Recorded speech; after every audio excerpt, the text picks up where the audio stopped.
Milyong-milyong pisong halaga ng urinals na nakatenga lang sa bodega ng MMDA sa Pasig. Kaya plano ng gobyerno na ipamigay na lang ito sa ilang opisina at eskwelahan. June Loyola, ikwento mo.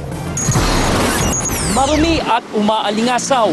Ganito ang reklamo sa mga male urinal ng MMDA na nakakalat sa EDSA at iba pang bahagi ng Metro Manila. Gaya na lang ng isa ito sa EDSA Kamuning. Bago nga ang pintura, naninilaw naman ang sahig dahil sa ihi. Mapanghi siya. Ay, parang pinabayaan na eh. Nakakadiri eh. Aminado naman ng MMDA, hindi nila natutukan ang kalinisan ng urinals.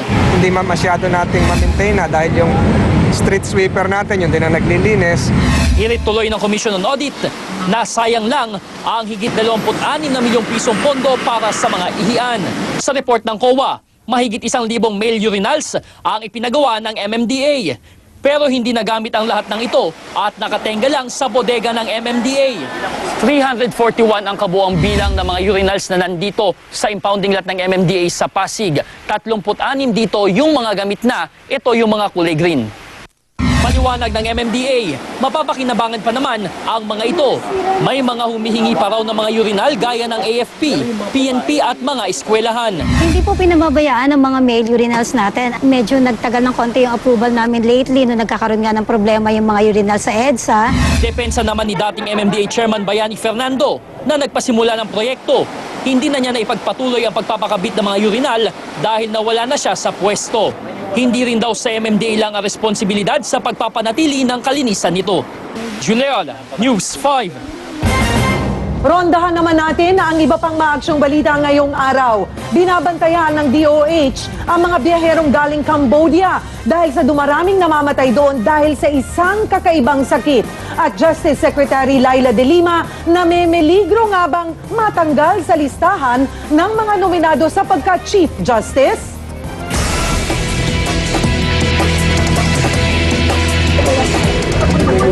Kulang-kulang 200 kilo ng double dead na karne ang nasabat ng Manila Veterinary Inspection Board sa isang jeep sa Tondo, Maynila. 2 lalaki rin ang arestado. Mula sa 34.4% o higit 13.8 million, nasa 26.6% na lang o katumbas ng halos 11 milyong Pilipino ang walang trabaho, base sa survey ng SWS. Sabi ng palasyo, patunay ito na epektibo ang mga proyekto ng gobyerno. Naka-red alert ang Bureau of Quarantine ng DOH sa mga biyaherong galing Cambodia. Yan ay matapos mabahala ang World Health Organization sa pagkamatay ng higit 60 bata doon dahil sa isang kakaibang sakit mula nitong Abril. Posibleng hindi magkasama si Justice Secretary Laila De Lima sa shortlist para sa public interview ng susunod na Chief Justice dahil sa 2 disbarment complaint na inihain sa kanya dahil sa umunay paninira kay dating Chief Justice Renato Corona. Ayon sa Integrated Bar of the Philippines, dapat marisolba muna ang mga reklamo sa isang nominee bago mapasok sa listahan. Nakiusap ang asawa ng driver ng nadisgrasyang bus sa Ortigas flyover nitong Miyerkules na iatras ang kasong isinampa laban sa kanyang mister. Git ni Joy Beron, hindi ginusto ng asawa niyang si Florencio ang aksidente. Itinuloy naman ng MMDA ang pagpapabendisyon sa kahabaan ng EDSA mula Magallanes hanggang Muñoz. Naalarma kasi ang MMDA sa nadadalas na disgrasya sa naturang highway.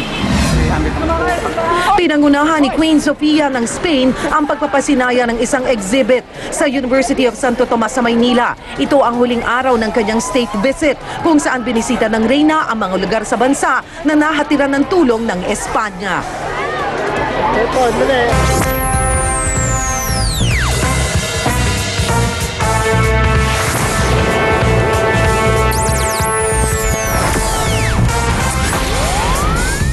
Mga kapatid, kung balak nyo maglakwat sa ngayong weekend, payo namin gawin sa umaga o sa gabi. O kaya magdala ng payong. May nabo kasing shallow, low pressure area sa silangan ng Surigao. Pero malabong maging bagyo dahil medyo malapit sa lupa. Yun nga lang, bumalik na naman sa Mindanao ang Intertropical Convergence Zone o yung nagsasalubong na hangin mula Northern at Southern Hemisphere. Kaya pagdating ng hapon bukas at sa buong araw na linggo, na tayong bubuo sa malakas na ulan sa malaking bahagi ng Mindanao, lalo na sa Zamboanga, Cagayan de Oro, Cotabato at Mindanao. Bukas ng umaga, pati sa linggo, posibleng magkaroon ng kalat-kalat pag-ulan sa Visayas, lalo na sa Panay at Negros. Kalat-kalat na pag-ulan din ang mararanasan sa kanlurang bahagi ng Luzon, Partikular na nga sa Ilocos Sur, Abra, Benguet, Pangasinan, Zambales, Tarlac at Metro Manila pagdating ng hapon ng Sabado at Linggo. Pero ang good news, posibleng tumila ang mga pag-ulan na yan pagdating ng gabi. Nako, pero may iba tayo mga kapatid. Inulunsad kaninang Project NOAA, ang National Operational Assessment of Hazards. Pero si NOAA rin ay tauhan sa Genesis sa Biblia. Siya raw ang nag-iisang matinong nilalang na sinabihan ng Diyos na magtayo ng arko ng bahay ng makasalanan ang mundo. Pinasakay ang bawat pare sa mga hayop. Umabot daw sa mga bundok ang tubig at di humupa ng 150 araw. Ang tanong, ang mga taga-Malabon at Biluna kaya, kailan matatapos ang mga arko nila? Pero mas okay ang may sarili diskarte kaysa umasa sa bendisyon ng langit, makiiwas lang sa aksidente. At yan ang ulat pa noon sa ngayon. Ako po si Lord de Vera. Susunod sa Tutok Tulfo Exclusive, mga tauhan ng DNR huling-huli sa kamera, nagsusugal sa loob mismo ng kanilang opisina habang may pasok. Amalia Fuentes, may buwelta sa mag-asawang tenant niya na humampas umano sa kanya ng payong. At taxi sa Davao pwede nang gamitan ng ATM card bilang pambayad.